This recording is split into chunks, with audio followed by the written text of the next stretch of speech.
Wake up in a world where almost every country owes money to the same nation. Airports in Asia, highways in Africa, ports in Europe, rail lines in the Middle East, all funded by one country's money. Now picture this. One day, that country decides, we need favors, we need influence, we need control. Not with tanks, not with war, not with threats, just with debt. Sounds like a Netflix movie plot, right? But this isn't fiction. This is China, and it's already happening.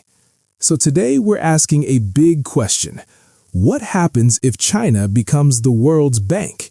Who wins? Who loses? Does the world become more developed or dangerously dependent? And the most important question, how does this quietly shape your future, even if you're not Chinese, American, African, or European? Let's break it down in the simplest, clearest, no-nonsense way possible. No boring economic jargon, just real talk. When we say China becomes the world's bank, we don't mean China literally opens a giant building and everyone lines up. We mean something simpler. China lends massive amounts of money to countries around the world. Money for roads, railways, airports, ports, bridges, dams, power plants, internet infrastructure. It is like when a wealthy neighbor lends money to half of your town. Soon, everyone owes them. And when people owe you, you don't just get your money back. You get influence. So China isn't just loaning money. China is quietly buying something incredibly powerful: leverage. But why is China doing this? Why are countries borrowing? Is this good? Is it dangerous? Let's go step by step. China launched something huge, the Belt and Road Initiative. Think of it like the biggest global construction project in human history. Over 150+ countries are involved, trillions of dollars committed, massive infrastructure everywhere. Why? Because China understands something powerful. Infrastructure equals influence. Investment equals control. Debt equals power. Here's the simple strategy. Step 1. Find countries that desperately need development. Step 2.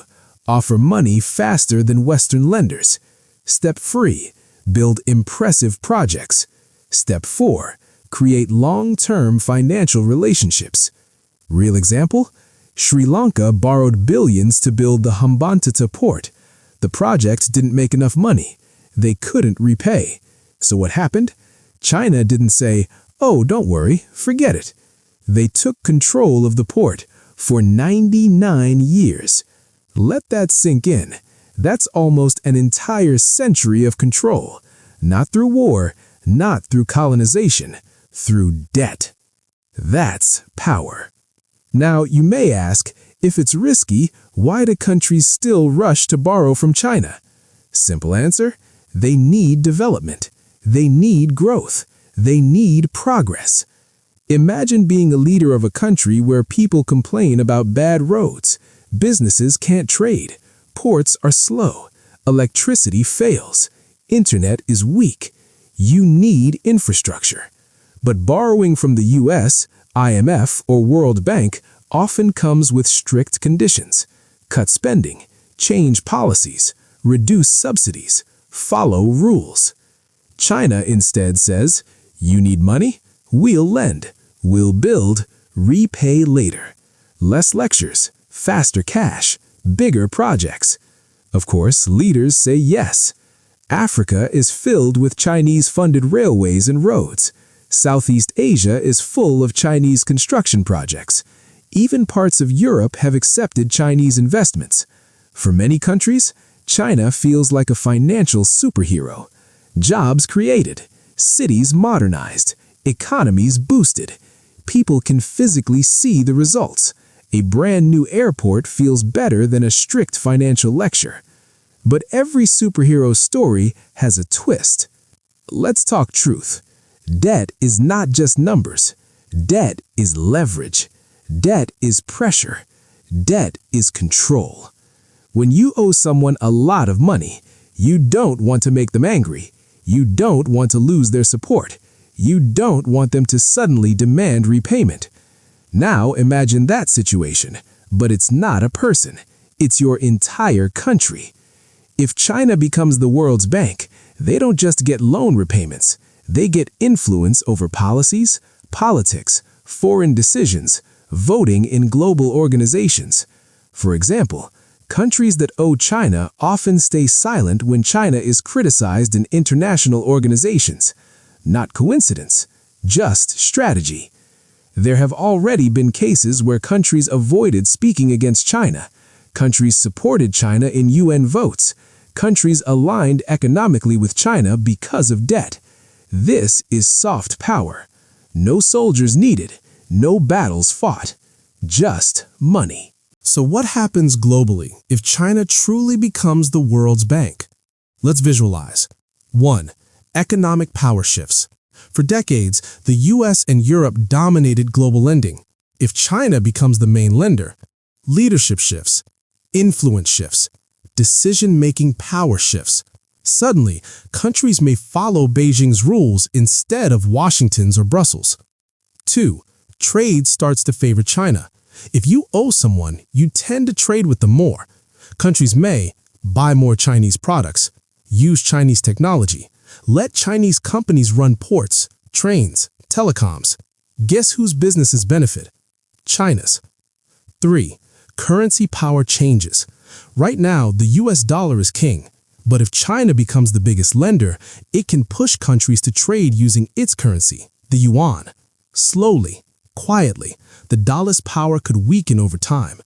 That changes everything in global finance. 4. Ownership of key assets. If countries fail to repay, China doesn't simply cry and walk away. It can take control of ports, mines, energy systems, railways, strategic land. Which means China isn't just lending money. It could literally own pieces of the world. That's next-level economic power. Now here's the question everyone asks. Is China being generous or manipulative? The truth is, it's not black and white. The good side. Many countries genuinely improve. New infrastructure equals growth. Growth equals jobs. Jobs equal better lives. Some countries would never develop without loans. China often builds faster than Western countries. Nobody can deny roads get built, trains start running, trade improves, cities modernize. That's a big deal. Millions of people benefit. The risky side. But there is a darker side. Debt traps, dependency, political silence, loss of sovereignty. Imagine if one day your government cannot make decisions freely because they must first think, what will China think? That's scary. A country should never feel like a borrower first and a nation second. But here's the most important truth. China isn't forcing anyone. Countries choose to borrow, just like a person choosing a loan. If the money is used wisely, countries benefit. If leaders misuse money, citizens suffer. So the biggest problem is not China lending. It's countries borrowing without strategy, without accountability, without long-term planning. Debt can build nations. Debt can destroy nations. Depends how it's used. Let's answer the questions already forming in your head. Why is China doing this? Power, influence, business, strategy. It's not charity, it's investment. Who benefits? Both sides if everything goes right. Borrowing countries get development. China gains business and political advantage.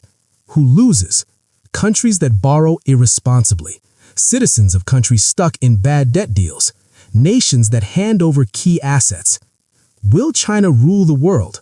Not like a dictator with an iron fist, but in terms of economic influence? Absolutely. This is the most powerful, silent, non-military global strategy humanity has ever seen. This is not the first time a superpower used money for influence. After World War II, the United States launched the Marshall Plan. They rebuilt Europe. They gained global influence. Before that, the British Empire used trade and finance to dominate. They didn't always need armies. They used economics. Before that, other empires did the same. History repeats, but with new tools. Instead of swords, instead of cannons, instead of tanks. Now, the weapon is finance, and China is playing the game extremely well. You may ask, how does this affect me? I'm not a politician. I'm not a president. I'm just a normal person. Great question. Here's how. Your job market could change. Your country's economy may shift. Products you buy may become more Chinese. Internet and technology infrastructure may be Chinese-controlled. Travel routes, ports, highways, influenced by Chinese investment. Even global politics will feel different. International news, trade wars, currency shifts, economic alliances. They all eventually affect prices, taxes, opportunities, stability. Global decisions eventually reach normal people. Always, let's imagine 3 possible futures. Scenario 1, best case. Countries borrow wisely. Projects succeed. Economies grow.